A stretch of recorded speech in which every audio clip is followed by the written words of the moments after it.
Welcome to Chapter 2 of the Focus-Based Financing Practitioner's Manual. In this chapter, we look at engaging your stakeholders in FbF.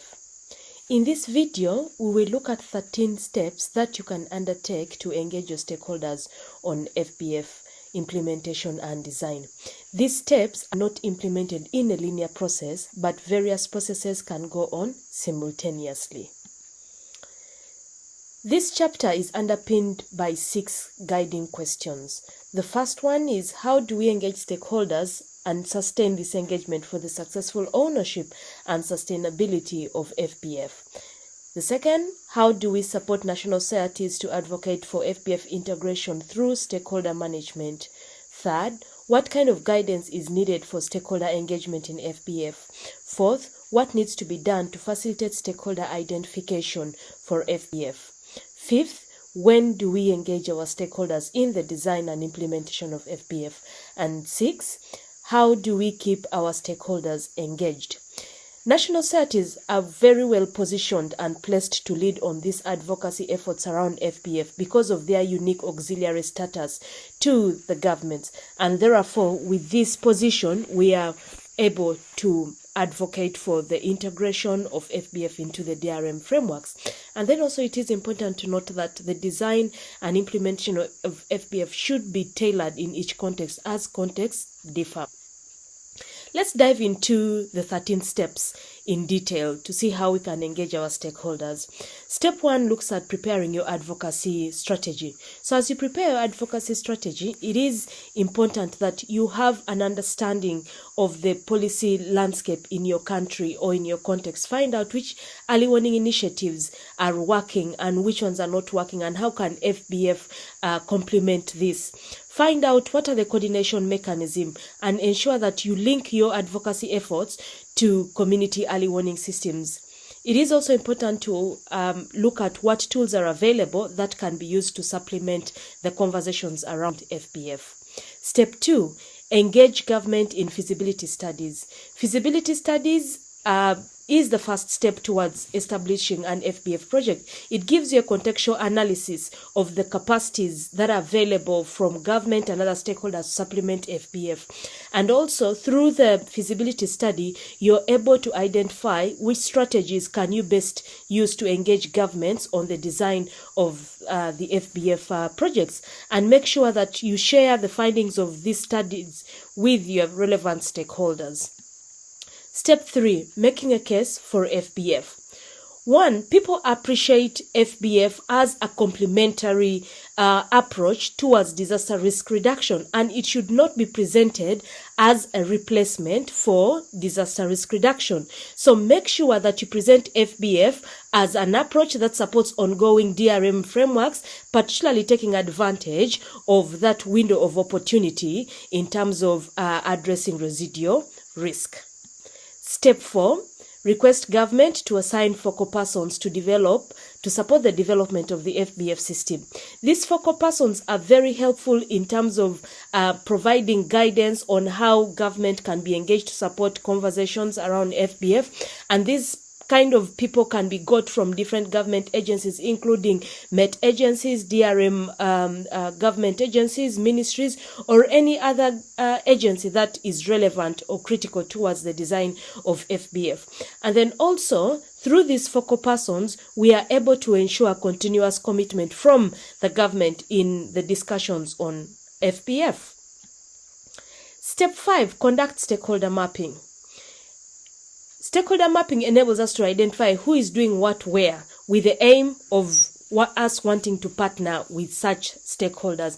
And this is important because coordination is very critical to the success of FbF, and also knowing that there is growing interest around FbF. So we are having new entrants almost every other time joining this arena.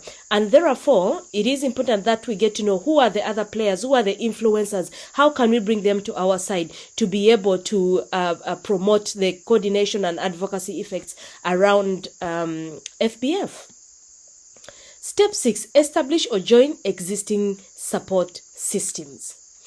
As I'd mentioned earlier, collaboration is very critical towards the success of FbF. And so through your mapping, either through the feasibility studies, you're able to understand which coordination mechanisms are existing in a country. How can you ride on them? How can you join them? In some cases, you'll find that there are existing technical working groups that could be of value to your conversations around the design and implementation of FbF. Understand the mechanisms that are operational and how you can be a part of this.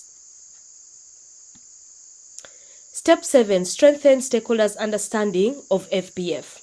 It is important that stakeholders are kept abreast on the ongoing processes of FbF. What is happening? What are the challenges? What are the benefits of FbF? Because FbF is an evolving concept. We are learning every day. So any new insights that come across from FbF, from different countries, from different contexts, what is happening in this region, what is working and what is not working, how can we pick a leaf on this? It is important that stakeholders are abreast of these continuous developments around FbF, as this will inform the design and the development of the system. And of course, we are privileged to have the Anticipation Hub as a center where you can get most of the information around anticipatory action. So kindly feel free to visit the Anticipation website for more information. Step 7, engage government on the development of the early actions protocol. As we already mentioned, governments are a very critical stakeholder to the success of FbF. And so having them from the feasibility study all through the development and the activation of FbF is very critical, especially when it comes to the activation of the EAP, given that in most cases, different government agencies are mandated to ensure that early warning and early action is operational in a country. So we need to ensure that the governments are involved in the early actions development because they have expertise. For example, we need expertise around forecast, and this can be got within the Met agencies. We need expertise around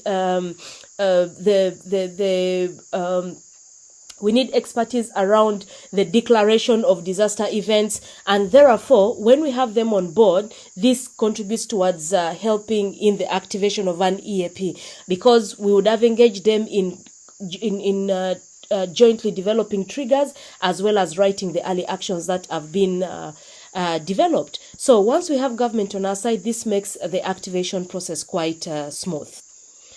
Step 9, simulate or drill the EAPs.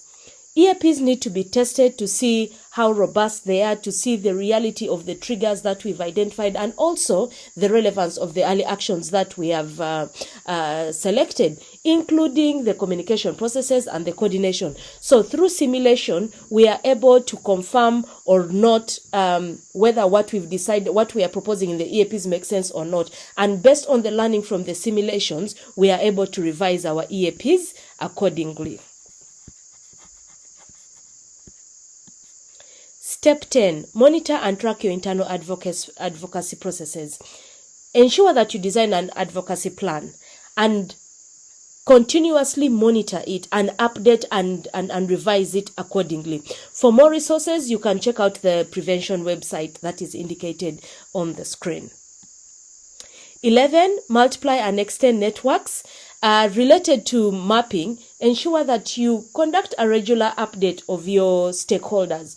As I'd mentioned, there is growing interest around FbF and anticipatory action in general. And also the hub has partners who are joining on a regular basis, and the number is growing.